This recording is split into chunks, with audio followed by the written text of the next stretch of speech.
Je suis rentré plus tôt de mon voyage d'affaires pour surprendre mon mari, mais je l'ai trouvé au lit avec ma sœur. Je suis sorti en silence, je lui ai coupé tout accès et j'ai changé les serrures, et je me suis assuré qu'ils perdent absolument tout ce à quoi ils avaient jamais accordé de la valeur. Le verre de champagne s'est brisé contre le sol en marbre, les éclats de cristal captant la lumière comme de minuscules diamants de trahison. Je suis resté là, figé dans l'encadrement de la porte de mon propre appartement parisien, regardant mon mari depuis 8 ans presser sa bouche contre la sienne avec la faim d'un homme affamé. La femme sous lui n'était pas une inconnue rencontrée dans un bar. C'était ma sœur. Il ne m'avait pas entendu rentrer plus tôt de mon voyage d'affaires. L'orage avait cloué les avions au sol, et j'avais conduit 4 heures sous une pluie qui ressemblait à des larmes venues du ciel même.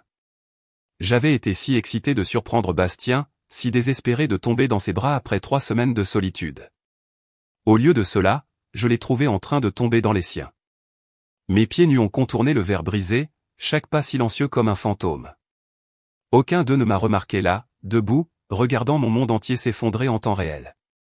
Les mains de Bastien parcouraient des courbes que je reconnaissais, traçaient une peau que j'appelais autrefois « sœur ». Le canapé où nous avions passé d'innombrables dimanches matins à boire du café et à planifier notre avenir était devenu l'autel de leur trahison. Je ne peux pas continuer à faire ça, a murmuré ma sœur, Élise, sa voix chargée de culpabilité et de plaisir. Elle va le découvrir. Le rire de Bastien était bas et cruel. Elle est bien trop confiante. Ces mots m'ont frappé plus fort que n'importe quel coup physique n'aurait pu le faire. J'ai reculé, mon cœur battant si fort que j'étais sûr qu'ils l'entendraient.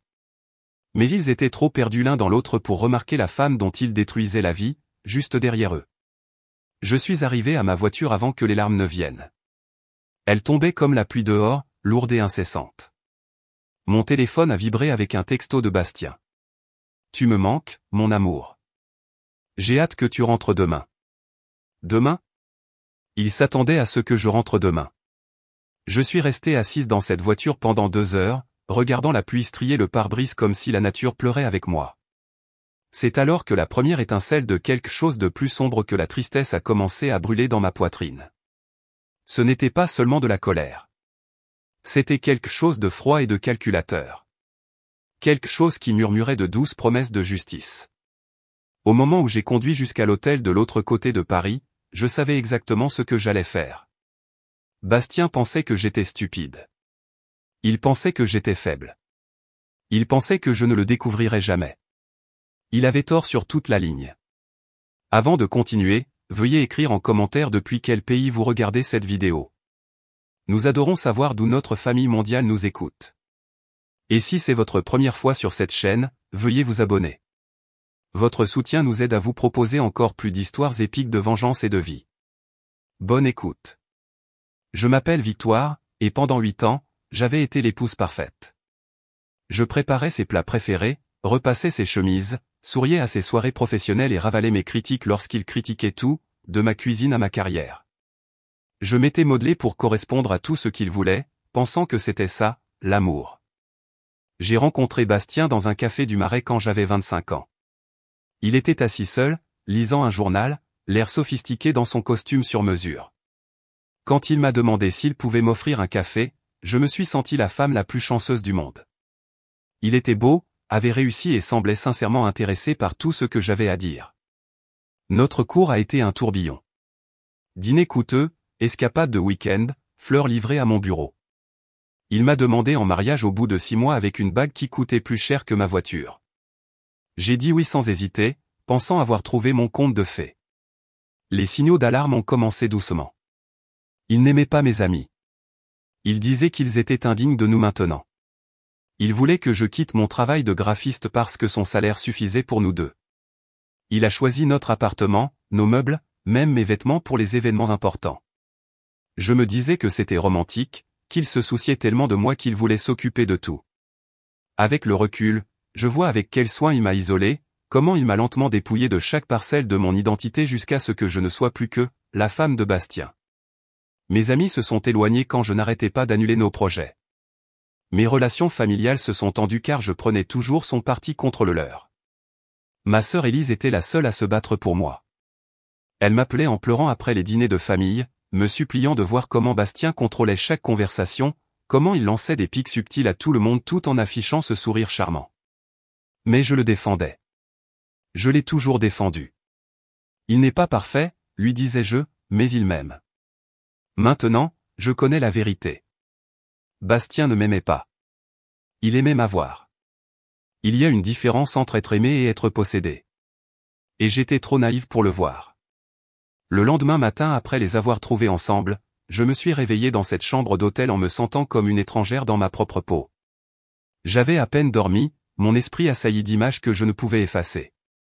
Les mains de Bastien sur le corps d'Élise, ses doux gémissements dans mon salon, son rire cruel résonnant à mes oreilles. J'ai vérifié mon téléphone. 3 appels manqués de Bastien, 2 d'Élise. Mon cœur s'est tordu d'une douleur nouvelle. Depuis combien de temps cela durait-il? Combien de fois m'avait-il trahi sous mon propre toit? J'ai appelé le travail pour me dire malade et j'ai passé la journée dans cette chambre d'hôtel, à fixer le plafond et à planifier. Les gens pensent que la vengeance est une question de colère, mais ce n'est pas vrai. La vraie vengeance est une question de précision. C'est une question de patience. C'est s'assurer que la punition correspond parfaitement au crime. Bastien m'avait tout pris. Ma confiance, mon estime de moi, ma famille. Il m'avait fait me sentir petite, stupide et sans valeur. Alors, j'allais tout lui prendre, mais je n'allais pas le faire dans un accès de rage. J'allais le faire systématiquement, soigneusement, magnifiquement. Le soir, j'avais un plan. Le lendemain matin, je suis rentré à la maison comme si de rien n'était. Bastien était dans la cuisine, entièrement habillé pour le travail, consultant son téléphone. Il a levé les yeux quand je suis entré, et son sourire était si sincère que mon estomac s'est noué. « Tu es rentré plus tôt » a-t-il dit en venant m'embrasser sur la joue. « Je pensais que ton vol n'arrivait que cet après-midi. » Il a été avancé, ai-je menti sans sourciller, acceptant son étreinte même si ma peau me dégoûtait. Je voulais te faire une surprise. Il m'a serré contre lui et je pouvais sentir son parfum encore accroché à sa chemise. Le parfum de ma sœur, le même qu'elle portait depuis le lycée. Tu m'as manqué, a-t-il murmuré dans mes cheveux. L'appartement semblait si vide sans toi. Je me suis reculé et j'ai regardé dans ses yeux. Ils étaient chaleureux et aimants, les mêmes yeux qui m'avaient regardé avec une telle adoration le jour de notre mariage. Comment était-il possible pour quelqu'un d'être un si bon menteur? Tu m'as manqué aussi, ai-je dit, et je le pensais de la manière la plus tordue qui soit.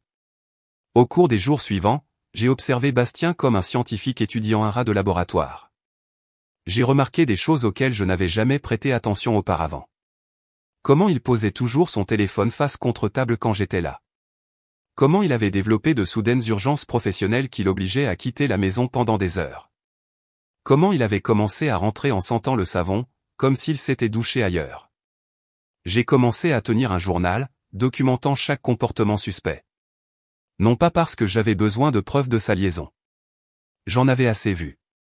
Mais parce que je devais comprendre l'étendue de sa trahison. Je devais savoir exactement à quoi j'avais affaire.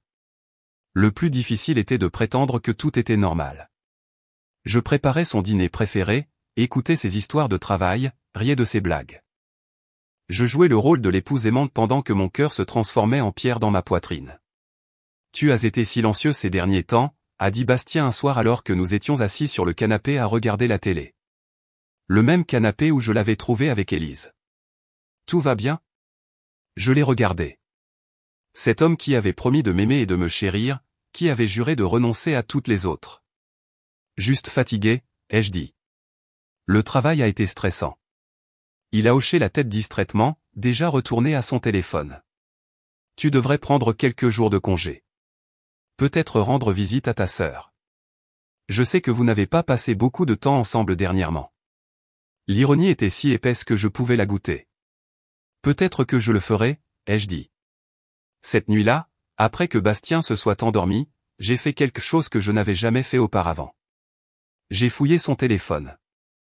Il avait été négligent, probablement parce qu'il me pensait trop confiante pour jamais le soupçonner. Les messages entre lui et Élise remontaient à 5 mois. 5 mois de rencontres secrètes, de moments volés et de plans faits dans mon dos. Le pire, ce n'étaient pas les messages sexuels, même si cela faisait mal. C'était la façon dont il parlait de moi. Bastien m'appelait « la gardienne » et « le boulet ». Élise parlait de moi comme de « l'obstacle ».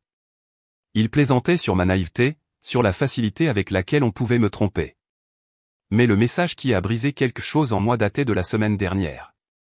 Bastien, je pense que je vais lui demander le divorce.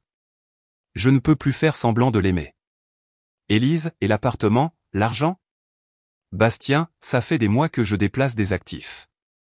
Elle n'aura pas grand-chose. Trop stupide pour s'intéresser aux finances de toute façon. J'ai fixé ce message jusqu'à ce que mes yeux me brûlent. Il avait prévu de me quitter. Il m'avait volé.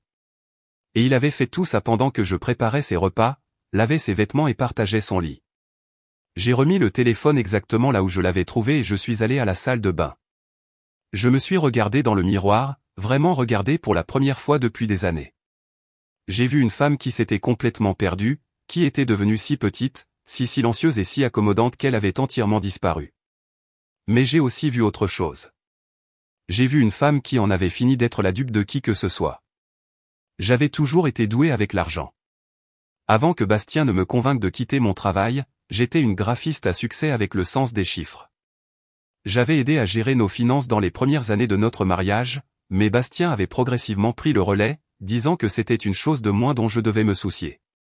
Maintenant, je réalisais qu'il avait planifié cette trahison depuis plus longtemps que je ne l'avais imaginé. J'ai passé la semaine suivante à jouer les détectives dans ma propre vie. J'ai fait des copies de tous les documents financiers que j'ai pu trouver, relevés bancaires, compte d'investissement, police d'assurance, l'acte de propriété de notre appartement. Bastien gardait tout dans un classeur dans son bureau à domicile, et il n'avait jamais pensé à le verrouiller. Pourquoi l'aurait-il fait? Il me faisait confiance pour ne jamais le questionner. Ce que j'ai découvert m'a glacé le sang. Bastien avait systématiquement transféré nos actifs sur des comptes à son seul nom. L'appartement que nous avions acheté ensemble était maintenant uniquement à son nom. Il m'avait convaincu de signer des papiers il y a des mois, me disant que c'était pour des raisons fiscales. Notre compte d'épargne joint avait été vidé. L'argent transféré sur un compte privé dont je n'avais jamais entendu parler. Sur le papier, je ne possédais presque rien. Si Bastien divorçait de moi demain, je me retrouverais avec pratiquement rien tandis qu'il garderait tout ce que nous avions construit ensemble. Mais Bastien avait fait une erreur cruciale. Il m'avait sous-estimé. J'avais gardé une chose secrète de lui tout au long de notre mariage. Avant de nous rencontrer, j'avais hérité d'une petite somme de ma grand-mère. Ce n'était pas beaucoup, mais je l'avais investi judicieusement et gardé sur un compte dont Bastien ne savait rien. Au fil des ans, elle avait considérablement augmenté. Plus important encore, j'avais maintenu mes licences et certifications professionnelles à jour. Bastien pensait que je n'étais plus qu'une femme au foyer, mais je pouvais retourner travailler quand je le voulais. J'avais réalisé de petits projets en freelance à côté, disant à Bastien que l'argent venait de petits boulots. Il n'avait jamais prêté attention à combien je gagnais réellement. J'avais des ressources. J'avais des compétences. Et maintenant, j'avais la motivation. J'ai commencé à planifier sérieusement. J'ai fait des recherches sur les avocats spécialisés en divorce, les détectives privés, les comptables. J'ai appris sur le recouvrement d'actifs, la fraude financière et les lois sur l'aliénation d'affection. Je suis devenu une experte en vengeance légale. Mais la loi ne me mènerait pas très loin. Bastien avait été malin pour couvrir ses traces financières. Un divorce serait compliqué et coûteux, et je ne récupérerais peut-être jamais tout ce qu'il avait volé. Non, j'avais besoin de quelque chose de plus satisfaisant qu'un règlement judiciaire. J'avais besoin qu'il ressente la même trahison dévastatrice que j'avais ressentie. J'avais besoin qu'il perde tout ce qui comptait pour lui, de la même manière qu'il avait détruit tout ce qui comptait pour moi. C'est alors que je me suis souvenu de quelque chose à propos de Bastien que j'avais toujours trouvé agaçant, mais auquel je n'avais jamais vraiment réfléchi. Il était obsédé par sa réputation. Son image était tout pour lui. Il préférait perdre de l'argent que de perdre la face. Et c'est là que j'ai su exactement comment j'allais le détruire. Bastien travaillait dans un prestigieux cabinet d'avocats du 8e arrondissement. Il était en lice pour devenir associé cette année, un objectif vers lequel il travaillait depuis 5 ans. C'était tout ce dont il parlait, tout ce qui lui importait. Il avait tout sacrifié pour cette promotion, y compris, apparemment, son mariage.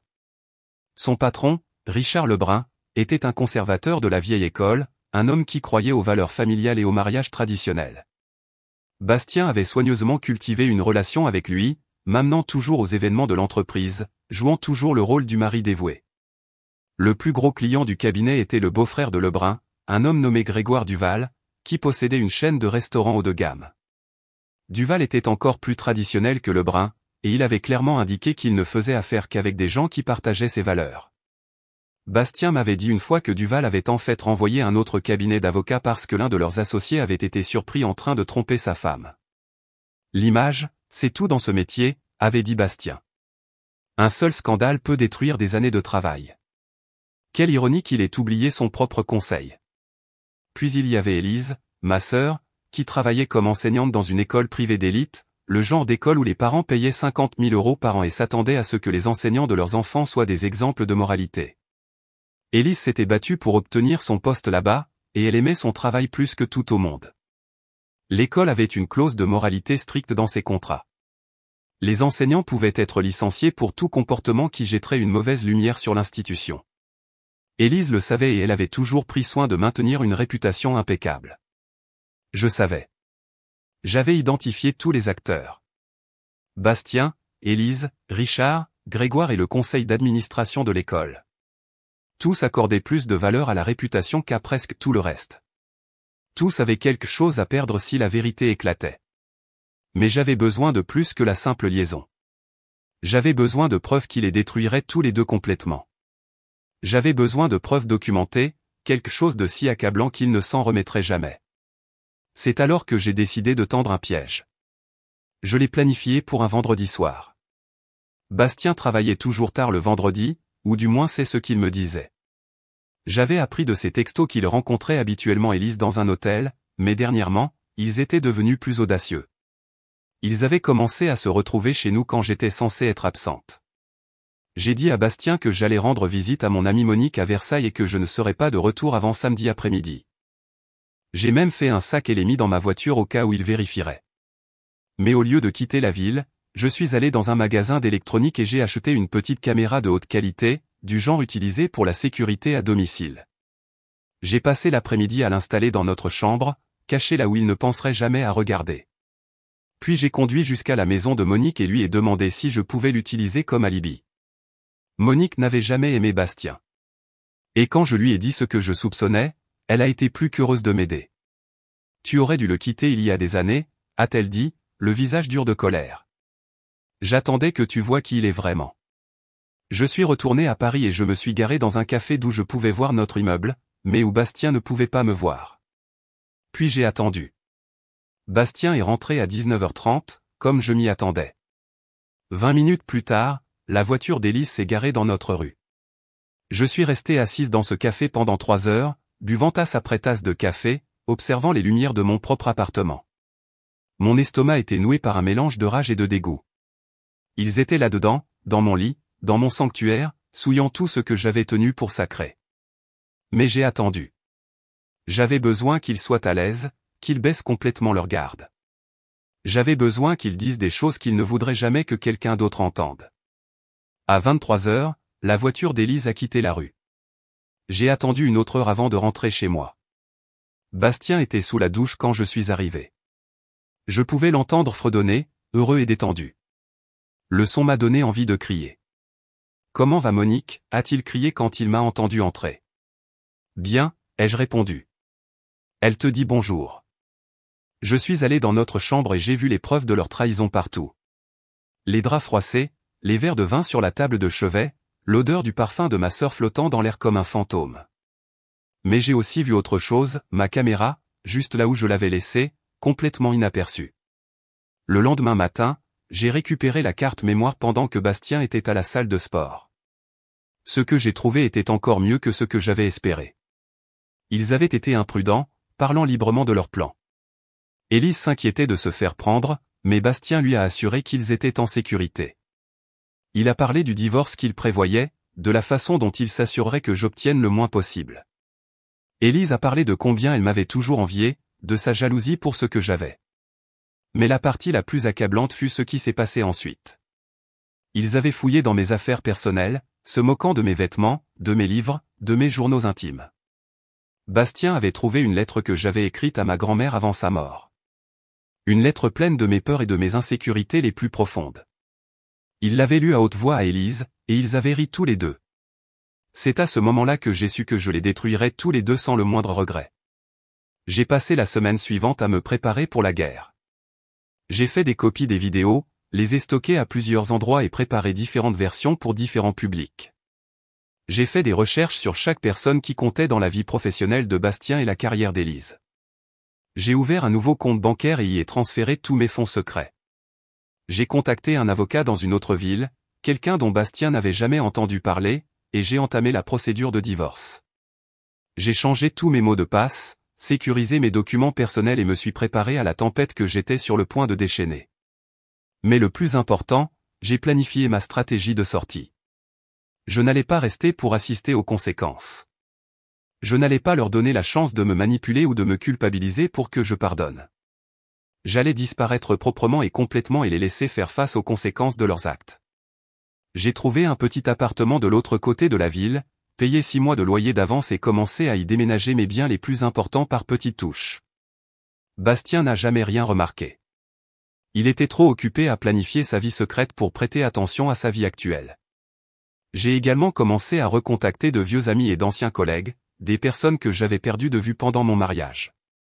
J'ai été étonné de voir combien d'entre eux m'ont accueilli à bras ouverts, combien n'attendaient que je redevienne moi-même.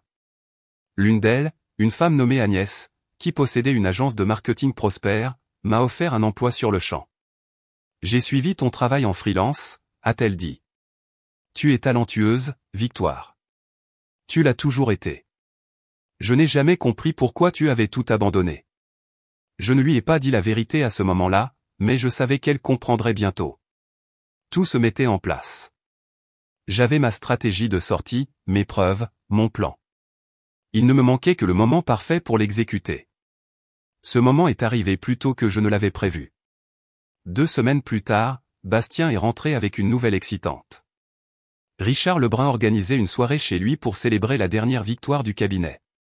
Tous les associés, leurs conjoints et les principaux clients seraient là, y compris Grégoire Duval. C'est le moment, a dit Bastien, rayonnant d'excitation. C'est là que je vais sceller le partenariat.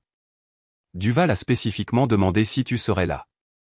Il veut rencontrer la femme qui m'a gardé les pieds sur terre toutes ces années. J'ai souri et joué l'épouse compréhensive. Bien sûr, je serai là. Je ne manquerai ça pour rien au monde. Bastien m'a embrassé et je n'ai rien senti. Ni amour, ni haine, ni même dégoût. Juste un espace froid et vide où se trouvait autrefois mon cœur. La soirée avait lieu dans 3 jours. 3 jours pour tout finaliser. J'ai passé ces jours à faire mes derniers préparatifs. J'ai emballé le reste de mes affaires, donné mon préavis pour l'appartement et préparé plusieurs copies de mes preuves. J'ai même écrit des lettres à livrer après mon départ. Une à mes parents pour tout expliquer. Une à Monique, la remerciant pour son amitié, et une à Bastien, bien que je doute qu'il apprécie le sentiment. La veille de la fête, j'ai fait quelque chose que je n'avais jamais fait auparavant. Je suis allé à l'appartement d'Élise. Elle a été surprise de me voir, mais elle m'a laissé entrer. Son salon était décoré de photos de notre famille, dont plusieurs d'elle et Bastien ensemble à divers événements. Leur vue a resserré ma poitrine d'une douleur fraîche. J'ai pensé à nous, ai-je dit, assise sur son canapé. À la façon dont nous nous sommes éloignés dernièrement. Élise avait l'air coupable, ce qui était presque drôle. J'ai été occupé par le travail, a-t-elle dit. Tu sais ce que c'est. Je sais, ai-je dit. Mais tu me manques. Ma sœur me manque dans ma vie. Nous avons parlé pendant 1 heure, et je l'ai regardée se débattre avec sa conscience. Elle voulait avouer, je pouvais le voir dans ses yeux, mais elle était trop lâche. Quand je suis parti, je l'ai embrassée sur la joue et je lui ai dit que je l'aimais. C'était la dernière fois que je lui parlais en tant que ma sœur. La soirée était tout ce que Bastien avait espéré. La maison de Richard Lebrun était magnifique, remplie de l'élite de la ville. Bastien a arpenté la pièce comme un politicien, et j'ai joué mon rôle à la perfection. L'épouse dévouée, charmante et compréhensive, l'aidant à nouer des contacts et à conclure des marchés. Grégoire Duval était exactement comme je m'y attendais. Conservateur, traditionnel et très soucieux de son image. Il a passé 20 minutes à me parler de l'importance des valeurs familiales dans les affaires, de la façon dont il ne travaillait qu'avec des gens qui partageaient ses normes morales. Votre mari a de la chance de vous avoir, a-t-il dit. d'après mon expérience, le caractère d'un homme se reflète dans le choix de sa femme. Bastien a clairement un excellent jugement. J'ai souri et les remercié, pendant que la caméra dans mon sac à main enregistrait chaque mot. Au fil de la soirée, je me suis assuré de circuler, parlant à tous ceux qui comptaient. Les collègues de Bastien, leurs femmes, les plus gros clients du cabinet. J'étais charmante et mémorable, m'assurant qu'ils se souviendraient tous de moi avec affection. Vers 22h, je me suis excusé pour aller aux toilettes. Au lieu de cela, je suis allé dans le bureau de Richard où j'avais remarqué son ordinateur plus tôt. J'avais une dernière preuve à placer. J'avais préparé un email détaillé avec toutes les preuves de la liaison de Bastien et de la fraude financière en pièces jointes. Je l'ai programmé pour qu'il soit envoyé à tout le monde au cabinet, première heure, lundi matin. Puis je suis retourné à la fête comme si de rien n'était. À 23h30, j'ai dit à Bastien que j'étais fatigué et que je voulais rentrer. Il était en pleine conversation avec Duval au sujet d'un nouveau contrat, alors il m'a à peine remarqué. « Prends la voiture », a-t-il dit, m'embrassant distraitement sur la joue. « Je trouverai un moyen de rentrer plus tard. » Parfait. J'ai dit au revoir à nos hôtes, les ai remerciés pour une soirée charmante, et je suis parti. Mais au lieu de rentrer à la maison, j'ai conduit jusqu'à mon nouvel appartement. J'avais une dernière tâche à accomplir. J'ai passé les 2 heures suivantes à mettre la dernière main à mon plan. J'ai téléchargé la vidéo sur plusieurs plateformes en ligne, envoyé des copies aux chaînes de télévision locales et préparé une chronologie détaillée de la fraude financière de Bastien pour les autorités. Puis, j'ai fait quelque chose qui a sonné comme le dernier clou dans le cercueil de notre mariage. J'ai changé toutes les serrures de notre appartement et j'ai laissé les affaires de Bastien dans des cartons sur le palier. J'ai aussi laissé une note scotchée sur la porte d'entrée. Bastien, je sais pour Élise. Je sais pour l'argent. Je sais tout. Tu as dit que j'étais trop stupide pour voir ce qui était juste devant moi. Tu avais tort. Amuse-toi bien à expliquer ça à tes collègues lundi matin. N'essaie pas de me contacter. Mon avocat prendra contact. J'ai conduit jusqu'à l'appartement une dernière fois pour laisser les cartons et la note. Alors que je retournais à ma voiture, j'ai vu Bastien arriver dans un Uber. Il était encore en smoking de la soirée, l'air heureux et satisfait. Je me suis assise dans ma voiture et j'ai regardé pendant qu'il s'approchait de la porte d'entrée. Je l'ai vu voir les cartons, lire la note, essayer sa clé dans la serrure. J'ai vu la confusion se transformer en compréhension, puis en panique. Il a sorti son téléphone et m'a appelé. J'ai laissé sonner jusqu'à la messagerie vocale. Puis il a rappelé, encore et encore. Finalement, il a commencé à frapper à la porte, criant mon nom. Les lumières des voisins ont commencé à s'allumer.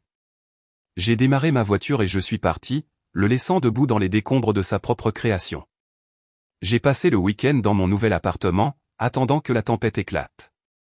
J'ai éteint mon téléphone et me suis déconnecté du monde, ayant besoin de temps pour digérer ce que j'avais fait. Lundi matin, j'ai rallumé mon téléphone pour trouver 73 appels manqués et plus de 100 textos. Bastien, Élise, mes parents, des amis, même des journalistes qui avaient réussi à obtenir mon numéro. Je les ai tous ignorés et je suis allé travailler à l'agence d'Agnès. Elle m'avait donné un bureau avec vue sur un parc, et j'ai passé la matinée à concevoir un logo pour un nouveau client. C'était bon de créer quelque chose au lieu de détruire. Vers midi, Agnès a frappé à ma porte. « As-tu vu les nouvelles ?» a-t-elle demandé doucement. J'ai secoué la tête. J'avais évité tous les médias depuis vendredi soir. Elle m'a tendu sa tablette. Le titre m'a coupé le souffle. Un avocat de renom pris dans un scandale, une liaison avec la sœur de sa femme ébranle le milieu juridique parisien. L'article était complet. Il détaillait la liaison de Bastien, sa fraude financière et les preuves vidéo qui avaient fuité en ligne. Il incluait des citations de Grégoire Duval, qui avait immédiatement résilié son contrat avec le cabinet de Bastien. Duval était cité comme étant dégoûté par la faillite morale dont il avait été témoin. L'article mentionnait également qu'Élise avait été mise en congé administratif dans l'attente d'une enquête de son académie. J'ai rendu la tablette à Agnès. « Je suis désolé que tu te sois retrouvé mêlé à ça, ai-je dit. Elle m'a regardé avec quelque chose qui aurait pu être de l'admiration. « Est-ce que ça va ?» a-t-elle demandé. J'ai réfléchi à la question. Est-ce que j'allais bien? J'avais détruit la carrière de mon mari, ruiné la réputation de ma sœur et fait exploser toute ma vie. J'étais seul, recommençant à zéro à 33 ans avec rien d'autre que mes propres compétences et ma détermination. Je vais mieux que bien, ai-je dit, et je le pensais. L'ampleur de la chute de Bastien est devenue claire au cours des jours suivants. Le cabinet d'avocats l'a renvoyé immédiatement, citant l'inconduite morale et la fraude potentielle. Le barreau de Paris a ouvert une enquête sur ces transactions financières. Plusieurs autres clients ont retiré leurs affaires du cabinet, coûtant des millions d'euros en perte de revenus. Le sort d'Élise fut encore pire. L'école privée l'a licenciée après que la vidéo soit devenue virale, et elle a été mise sur liste noire pour enseigner dans l'académie. Sa réputation a été si complètement détruite qu'elle a dû quitter la ville. Mais la partie la plus satisfaisante a été la réaction de Grégoire Duval. Il avait été tellement impressionné par moi à la fête qu'il avait offert à Bastien un contrat lucratif. Lorsque le scandale a éclaté, il n'a pas seulement retiré l'offre. Il a utilisé son influence pour s'assurer que Bastien ne travaillerait plus jamais à Paris. « Je vous avais dit que je ne travaille qu'avec des gens de caractère », a-t-il déclaré aux journalistes. Bastien le maître a prouvé qu'il n'en avait aucun. Mes parents m'ont appelé le lendemain de la publication de l'histoire. Ils étaient choqués, blessés et en colère contre Bastien et Élise, mais ils étaient aussi fiers de moi pour m'être enfin défendu. « J'ai toujours su que tu étais plus forte que tu ne le prétendais », a dit ma mère à travers ses larmes. « J'aurais juste aimé que tu nous le montres plus tôt. » Mon père a été plus direct. « Ce salaud a eu ce qu'il méritait », a-t-il dit. Et Élise aussi. L'appel le plus difficile a été celui de Monique. Elle avait vu les nouvelles et voulait s'assurer que j'allais bien. « Je suis fière de toi », a-t-elle dit. Mais je suis aussi inquiète. Ça va te suivre pendant un moment. Elle avait raison. L'histoire avait de l'ampleur et mon nom y était attaché. Mais je m'y étais préparé. J'avais soigneusement bâti ma stratégie de sortie, et j'étais prête pour tout ce qui allait suivre. 6 mois plus tard, j'étais assise dans mon nouveau bureau, regardant le coucher du soleil peindre le ciel de nuances d'or et de cramoisi. L'agence d'Agnès avait prospéré avec mon aide, et j'avais été promue directrice de la création. J'avais ma propre équipe, mes propres clients et un salaire 2 fois supérieur à ce que je gagnais avant que Bastien ne me convainque de démissionner. J'avais recommencé à fréquenter quelqu'un, prudemment, un homme charmant nommé Alexandre, qui possédait une librairie et n'avait jamais critiqué ma cuisine ou mes vêtements. Nous prenions les choses lentement, et je me suis retrouvé à apprendre à quoi ressemblait un amour sain. Bastien avait essayé de me contacter plusieurs fois, mais mon avocat avait rapidement mis fin à cela. Le divorce a été finalisé en 3 mois, et j'ai obtenu tout ce à quoi j'avais légalement droit. Bastien avait tenté de cacher des actifs, mais mes preuves avaient rendu cela impossible. Il avait déménagé dans un autre département, selon les dernières nouvelles que j'avais reçues. Il travaillait pour un petit cabinet à Limoges, gagnant une fraction de ce qu'il gagnait avant. Sa réputation était ruinée, et il ne se remettrait jamais du scandale. Élise avait complètement disparu. La dernière fois que j'avais entendu parler d'elle, elle avait déménagé dans un autre pays. Nous ne nous étions jamais parlé après cette nuit-là, et je doutais que nous le ferions un jour. La sœur que j'avais aimée autrefois avait disparu, remplacée par une étrangère qui m'avait trahi de la pire des manières. Je pensais à eux parfois, mais plus avec colère. Ils avaient fait leur choix, et ils en avaient payé le prix. J'étais passé à une vie meilleure, une vie où j'étais valorisé, respecté et aimé pour qui j'étais vraiment. L'ironie ne m'échappait pas. Bastien m'avait traité de stupide, mais je l'avais complètement déjoué. Il m'avait traité de faible, mais j'avais été assez forte pour partir. Il avait pensé qu'il pourrait me contrôler pour toujours, mais je lui avais prouvé le contraire de la manière la plus spectaculaire possible. 2 ans après cette nuit-là, j'ai reçu un appel d'un numéro inconnu. Contre toute attente, j'ai répondu. Victoire ? La voix était brisée, désespérée. Bastien. Attends, ne m'appelle plus, ai-je dit, sur le point de raccrocher. Attends, a-t-il dit. S'il te plaît, j'ai besoin que tu saches à quel point je suis désolé. Je suis resté en ligne, curieuse malgré moi. J'ai tout perdu, a-t-il poursuivi. Ma carrière, ma réputation, ma famille. Je travaille dans un petit cabinet à Limoges maintenant, gagnant à peine de quoi survivre. Je vis dans un studio et je conduis une voiture de 15 ans. Mais le pire, ce n'est pas l'argent, ni le travail, ni même l'isolement. Il a fait une pause et je l'ai entendu prendre une respiration tremblante. Le pire, c'est que je n'arrive pas à dormir. Chaque nuit, je reste éveillé à penser à ce que je t'ai fait, à ce que j'ai gâché. Tu étais la meilleure chose qui me soit jamais arrivée, et je l'ai détruite pour rien. Élise et moi, nous avons duré 3 semaines après que le scandale a éclaté. Il s'est avéré que la trahison n'était pas si romantique quand nous étions tous les deux fauchés et au chômage. Je n'ai rien ressenti. Ni satisfaction, ni pitié, ni colère. Juste du vide. Je sais que tu ne me pardonneras jamais, a-t-il dit. Je ne mérite pas le pardon. Mais j'avais besoin que tu saches que je suis hanté par ce que j'ai fait. Chaque jour, je me réveille en pensant à toi et je m'endors en pensant à toi. À ce que nous avions, ce que j'ai perdu, ce que je n'aurai plus jamais. Il est resté silencieux un long moment. J'ai entendu dire que tu allais bien, a-t-il dit finalement. Que tu as trouvé quelqu'un de nouveau, quelqu'un qui te traite comme tu mérites d'être traité. Je suis content. Tu mérites d'être heureuse. Je n'ai toujours rien dit. Je voulais juste que tu saches que te perdre a été la plus grande erreur de ma vie, et que je passerai le reste de ma vie à payer pour ça. La ligne est devenue silencieuse. Je suis resté assise là un long moment, fixant mon téléphone. Puis j'ai supprimé l'appel de mon historique et je suis retourné au travail. Ce soir-là, je suis rentré chez Alexandre. Il préparait le dîner dans notre cuisine, fredonnant doucement pour lui-même. Quand il m'a vu, son visage s'est illuminé d'une joie sincère.